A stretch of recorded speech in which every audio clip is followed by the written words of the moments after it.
Let's shift our focus to a particular visual that has been caught on camera.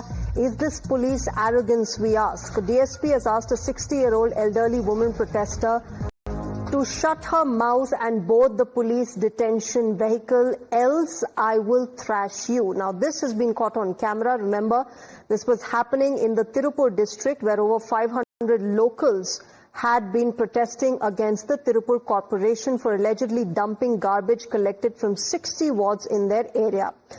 Yesterday, the protesters demonstrated a road roko, prompting the police to detain them, and this particular altercation was caught on camera at that very moment. My colleague Dharni is with us on the broadcast to get us more of what happened. Dharni, take us through the details of this incident. What exactly happened? Are we looking at police arrogance that has been now caught on camera?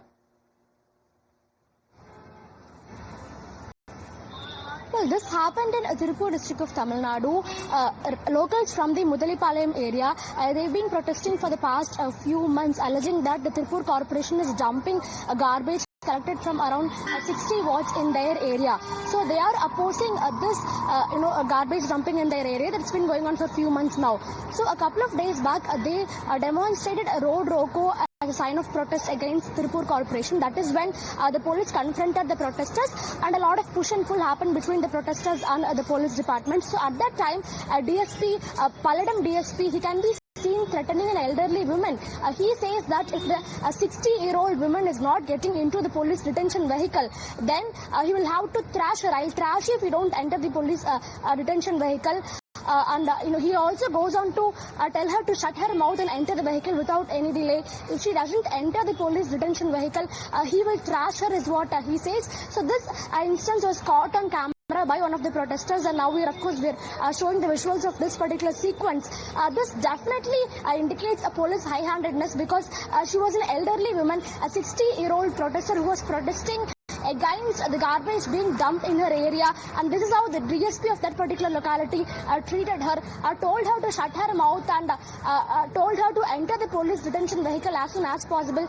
If she refuses to do so, he will thrash her, is what he said. All right, Dharni, stay with me. We are also getting our viewers another update from the state of Tamil Nadu. Viewers, this is a shocking case of moral policing from Coimbatore that has come to light. A group of men surround a woman who visited a flower market in Coimbatore and create a ruckus about the sleeveless kurta that she was wearing. The men say, and I quote, "This market is a public place. You should come in decent clothes here."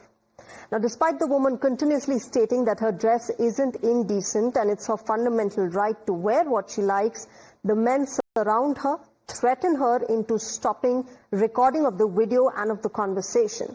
This happened yesterday. Let me go back to my colleague Dharni.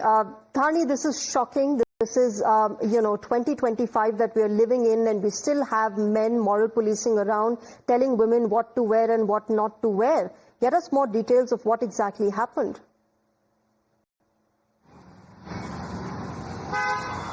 This was a law student who visited a flower market in Coimbatore district of Tamil Nadu yesterday. So she was seen wearing a sleeveless kurta, and a group of men from that particular market, they stopped her and they questioned her over the sleeveless kurta. They told that this dress is indecent, you cannot come to a public space with this kind of a dress. We will not allow you to enter the market with this sleeveless kurta, is what the men in the video can be seen telling. But the last student, she stood up for herself. She told that it is my fundamental right to wear what I choose to wear. You cannot dictate me what I should wear and what I shouldn't wear.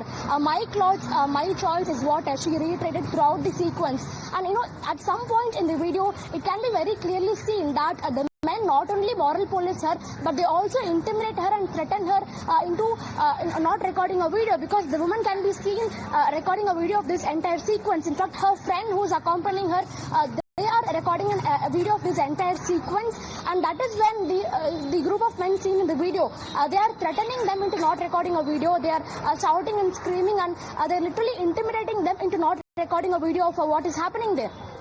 All right, Dharni, let's play out for our viewers this particular video that you are referring to. Viewers, take a look at that entire sequence of events that happened as this woman was gheraud by men.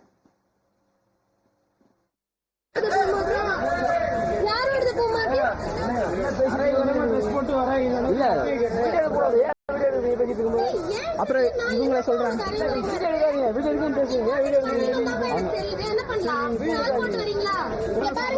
Okay முதல்ல இப்படிலாம் பேச நிப்பாட்டுங்க. அவங்க dress அவங்க உரிமை. Okay, உங்களை யாரும் ஒண்ணு பண்ண போறது இல்ல. நீங்க எல்லாம் ஒழுக்கமா இருந்தா போதும்.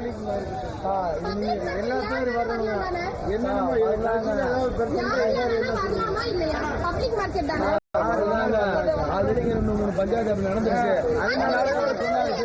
சொல்லுவீங்க இப்படி பேசுறீங்களா? இந்த ட்ரெஸ் அரை குறைனா வேற எந்த ட்ரெஸ் போடுறது நீங்க ஒரு ஏதாவது லிஸ்ட் வச்சிருக்கீங்களா? முன்னாடி வச்சிருக்கீங்களா? எங்கேயோ வாங்குங்க, இது பப்ளிக் மார்க்கெட். வர்றவங்க கொஞ்சம் டீசெண்டா வரணும்னு எதிர்பார்க்கிறேன், அவ்வளவுதான். மத்தபடி யாராவது ஏதாவது பண்ணிட்டா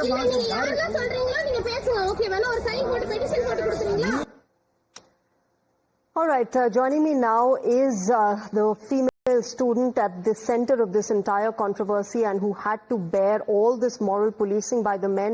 Thank you very much for speaking with us at Times Now. Can I first understand from you what you felt, what went through your mind? Because it is a frightening situation when a group of men ghirao you and start questioning you on your choice of clothes.